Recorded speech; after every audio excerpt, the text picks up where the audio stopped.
అందరికీ నమస్కారం అండి. నేను మటన్ బిర్యానీ చేయబోతున్నాను. అందుకని గంట క్రితం నేను దీన్ని మ్యారినేట్ చేసి పెట్టాను. బేసిక్ మ్యారినేషన్ అండి. ఇది 4 నిమ్మకాయల రసం, ఒక 3 స్పూన్స్ ఎర్రకారం, 2 స్పూన్స్ ఉప్పు, ఒక full spoon ginger garlic paste and ఒక పావు లీటర్ పెరుగు. ఇవన్నీ వేసి బాగా మిక్స్ చేసి 1 అవర్ క్రితం దీన్ని మ్యారినేషన్కి పెట్టాను. బిర్యానీలో ఫస్ట్ స్టెప్ అనమాట మ్యారినేషన్. ఇప్పుడు బిర్యానీలోకి ఇంకా కొన్ని మసాలాలు అవసరం అనమాట. ఆ బేసిక్ మ్యారినేషన్ సరిపోదు. సో నేను 4 ఇలాచీలు, కొంచెం చెక్క, కొంచెం షాహీజీరా అండ్ ఒక 7 నుండి 8 లవంగాలు, కొంచెం చిటికెడు జాజికాయ, అంతే, చాలా తక్కువ,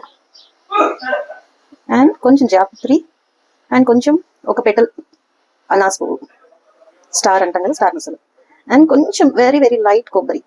ఇది ఆప్షనల్, కొబ్బరి వేసుకోవచ్చు, అవసరం లేదనుకుంటే స్కిప్ చేయవచ్చు. ఈ మసాలాలు మాత్రం కంపల్సరీ. సో వీటన్నిటిని నేను గ్రైండ్ చేసిస్తాను. ఇందులో ఒక మరాఠీ మొగ్గ అంటే మరాఠీ మొగ్గ కూడా వేసుకోవచ్చు, మసాలా మొగ్గ మరాఠీ మొగ్గ అంటారు. ఇప్పుడు ఈ మసాలాలో కొంచెం వాటర్ యాడ్ చేసుకొని స్మూత్ పేస్ట్గా చేసుకోవాలి. ఇప్పుడు ఇందులోనే కొంచెం పసుపు వేసి, ఇంకొన్ని వాటర్ యాడ్ చేసి, కొంచెం కొత్తిమీర వేసి స్మూత్ పేస్ట్ చేస్తున్నాను. ఆల్రెడీ కొన్ని పూసాను, బట్ ఇంకా కొన్ని పడతాయి. ఇప్పుడు ఈ పేస్ట్ అంతా కూడా మ్యారినేషన్లో వేసేయాలి. ఇప్పుడు మటన్ మ్యారినేట్ చేయడానికి కావాల్సిన అన్ని పదార్థాలు ఇందులో ఉన్నాయి. ఇప్పుడు ఇవన్నిటిని బాగా మిక్స్ చేసుకోవాలి. మిక్స్ చేసుకొని ఒక అరగంట పాటు ఉంచాలి. ఇట్లా మటన్ బిర్యానీకి మనం మ్యారినేట్ చేసే పేస్ట్ కన్సిస్టెన్సీ ఇలా ఉండాలి. అంటే అన్ని పీసెస్ ఇలా గ్రేవీలో మునిగేలాగా ఉండాలన్నమాట. ఎందుకంటే మటన్ కుకింగ్ టైం ఎక్కువ కదా, అందుకని ఒకవేళ మీకు మాయిశ్చర్ ఇంకా లేకపోతే కనుక మీరు ఇంకొంచెం కర్డ్ యాడ్ చేసుకోవాల్సి ఉంటుంది. ఓకే, ఇప్పుడు నేను ఇది హాఫ్ అన్ అవర్ అయిపోయింది, more than half an hour అయిపోయింది. మనం హాఫ్ అన్ అవర్ నుండి 30 గంట వరకు ఇలా మ్యారినేట్ చేసి పెట్టుకున్నాక మనం అనియన్ కలమలైజ్ చేస్తాం కదా, బ్రౌన్ అనియన్ కోసము. ఒకవేళ మీరు విడిగా చేసుకుంటే కనుక అది కలమలైజ్ చేసినాక మిగిలిన ఆయిల్ ఉంటుంది కదా, ఆ ఆయిల్ని మీరు ఇందులో వేసేసుకోండి. ఒకవేళ మీరు ఆల్రెడీ కలమలైజ్డ్ అనియన్ రెడీగా ఉంటే కనుక మామూలుగా ఆయిల్ వేసేసుకోండి. నేను ఇక్కడ 4 టేబుల్ స్పూన్స్ ఆయిల్ వేస్తున్నాను.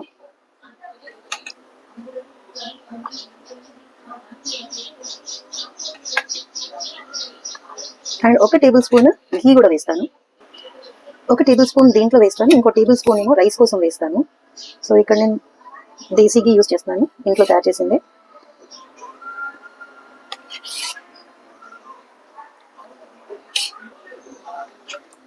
ఇప్పుడు అన్నిటిని మళ్ళీ ఒకసారి కలిపి ఉంచేసేయాలి. ఇది తినడానికి కొంచెం ఆడుగా ఉన్నా, ఇప్పుడు ఈ స్టేజ్లో ఈ గ్రేవీని కొంచెం అట్లా టేస్ట్ చేసి చూడాలి. ఒకవేళ సాల్ట్ కనుక తక్కువ ఉన్నట్లయితే యాడ్ చేసుకోవాల్సి ఉంటుంది. నెక్స్ట్ స్టెప్ రైస్ అనమాట. రైస్ కోసం నేను ఒక టేబుల్ స్పూన్ ఆయిల్ ఈ రైస్ బౌల్లోకి తీసుకున్నాను. కేజీ మటన్కి కేజీ రైస్ తీసుకున్నాను. ఈ మటన్ లవంగాలు ఇందులో వేసుకున్నాను. తర్వాత ఒక 2 ఇంచుల చెక్క, సినమన్, ఒక 10 వరకు తోక మిరియాలు, అలాగే కొంచెం షాహీ జీరా, గుప్పెడని పచ్చిమిరపకాయలు, అంటే ఒక 10 మిరపకాయలు ముక్కలు చేశాను. ఇప్పుడు ఇందులో నేను బిర్యానీ పత్తా వేస్తున్నాను, పెండెంట్ లీఫ్, మీరు బే లీఫ్ వేసుకోవచ్చు. అలాగే 3 ఇలాచీలని క్రష్ చేసి వేసాను. అలాగే ఒక హాఫ్ కప్ పుదీనా వేసాను. ఇంకో హాఫ్ కప్ ఉడికేప్పుడు వాటర్లో వేస్తాను. కేజీకి 1 స్పూన్ చొప్పున అల్లం వెల్లుల్లి వేసి మిక్స్ చేయాలి, ఫ్రై చేయాలి ఆయిల్లో.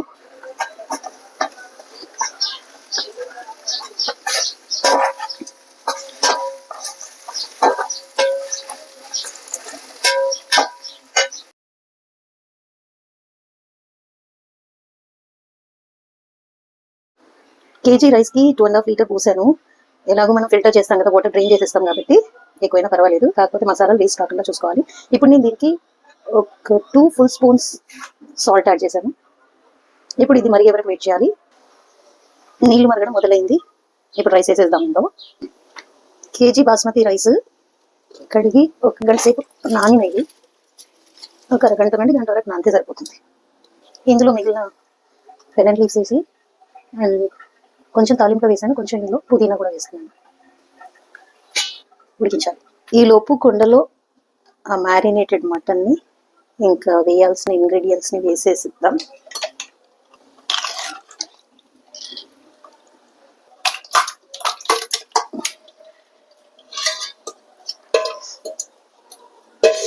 కొంచెం ఇప్పుడు ఇందులో కొత్తిమీర, ఫ్రైడ్ అని గ్రీన్ చిల్లీస్. ఇది ఉడకడం మొదలయ్యింది. సో మనం ఈ స్టేజ్లో ఒక లేయర్ వేసేసుకోవాలి కింద బాటంలో. వాటర్ డ్రైన్ చేసేసి ఒక లేయర్ వేసేయాలి.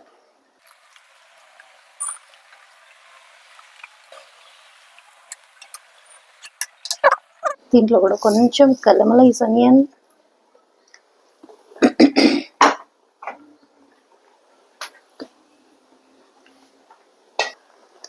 హాఫ్ టేబుల్ స్పూన్ ఘీ,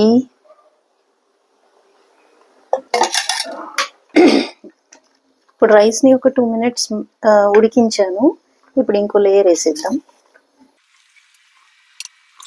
ఈ మసాలా అంతా మనకి ఇందులోకి వచ్చేసేలాగా చూసుకోవాలి.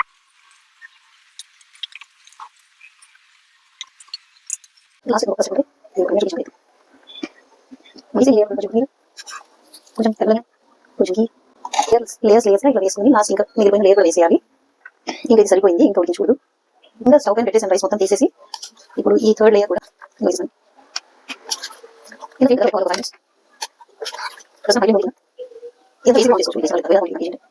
పైన ఒక ఆయిల్ లేదు కదా, ఆ లేయర్ వచ్చేలాగా ఒక 2 రౌండ్లు చుట్టాలి. సేమ్ ఘీ కలమేసాను. ఇప్పుడు ఈ కుండ పైన మూత పెట్టి మూత పైన ఇట్లా వెయిట్ పెట్టాను, ఎక్కడి నుంచి కూడా గాలిపోకుండా. ఇప్పుడు ఫ్లేమ్ పెద్దగా పెట్టేసి ఒక 5 minutes ఫుల్ ఫ్లేమ్లో, హై ఫ్లేమ్లో కుక్ చేయాలి. ఆ తర్వాత మిగిలిన 35 to 40 minutes స్లో కుక్ చేయాల్సి ఉంటుంది. తర్వాత ఓ 5 minutes రెస్ట్ ఇచ్చేసి లిడ్ ఓపెన్ చేసి చూస్తే ఇంకా ఇలా రైస్ చూసారా, ఇట్లా పుల్లల్లా నిలబడింది, అలా అవుతుందన్నమాట. అంతే, ఇక వేడి వేడి బిర్యానీ, మటన్ బిర్యానీ, కుండ బిర్యానీ రెడీ. ఇప్పుడు సర్వింగ్కి రెడీగా ఉంది. బిఫోర్ దాట్ ఒకసారి పీస్ని చెక్ చేద్దాం, కుక్ అయింది లేనిది.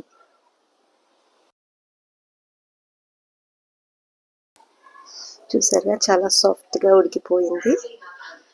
ఇంకేంది, ప్లేటింగ్కి బిర్యానీ ఈజ్ రెడీ. కుండ బిర్యానీని లేత అరిటాకులు వడ్డించుకొని తింటే ఇంకేముంది.